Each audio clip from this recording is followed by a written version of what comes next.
Essay Dictation, Chapter 14, N and F-hooks. Exercise 54.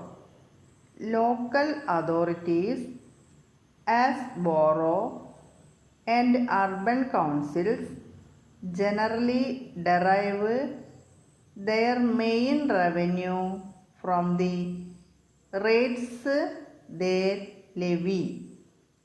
They may, of course, receive profits from any business carried on by them within the borough.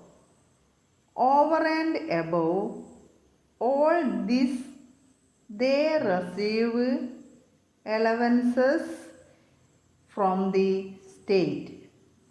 Either men or women may appeal to the authorities, and they very often do if they think they have been unfairly assessed.